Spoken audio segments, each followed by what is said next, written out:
Why do some people enjoy hurting strangers online? Are trolls just bad people? Or does the internet change human psychology in ways we don't fully understand? Today, we'll explore the real science behind internet trolling. And you might realize something uncomfortable: the troll is not a different species. It's a human behavior triggered by environment. I'm Dr. Vivek, MD Microbiology. And just like microbes behave differently depending on their environment, humans also change depending on the digital environment. Let's examine what psychology tells us. Microscope Part 1. The Dark Traits Behind Trolling. 1.5 minutes. Research links trolling behavior to 4 personality traits, often called the dark tetrad: sadism, pleasure from another person's distress; psychopathy, lack of empathy or regret; Machiavellianism, manipulative behavior; narcissism, craving admiration and attention. People who score higher in these traits are more likely to troll. But here's the surprising part: trolls are not necessarily uneducated or socially awkward.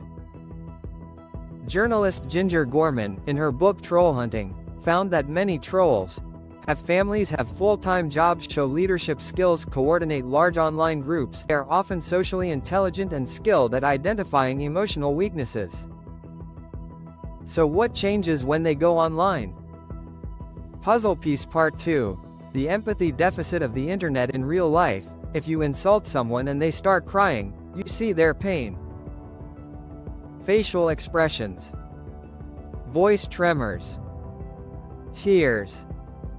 These nonverbal cues activate empathy in the brain. Online? Those signals disappear. No face. No tears. Just text. Emojis cannot transmit real suffering. This absence creates what psychologists call an empathy deficit. Without emotional feedback, cruelty feels abstract. And when suffering feels abstract, it becomes easier to ignore. Sunglasses Part 3. Anonymity and de-individuation. 1 minute.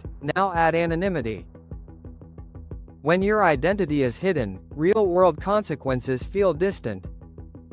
This creates something called de-individuation, a temporary loss of personal identity leading to behavior that conflicts with your character. You don't feel like yourself. You feel like an anonymous account. When empathy decreases and accountability disappears, behavior shifts dramatically. Balance Scale Part 4. The Gray Zone of Human Nature. Here's the important truth: trolling exists in a gray zone, between the prosocial human and the antisocial primate. When we label trolls as purely evil, we oversimplify the problem. Research suggests our real-world antisocial tendencies often predict our online behavior. The internet doesn't create monsters. It amplifies tendencies already present. Person in lotus position. What can we do? 3 practical steps. Keycap 1. Use anonymity only when necessary. Keycap 2. Consciously cultivate empathy. Remind yourself there is a real human behind the screen. Keycap 3. Pause before reacting. Awareness creates distance. Distance creates control. Impulse is biological. Restraint is intellectual.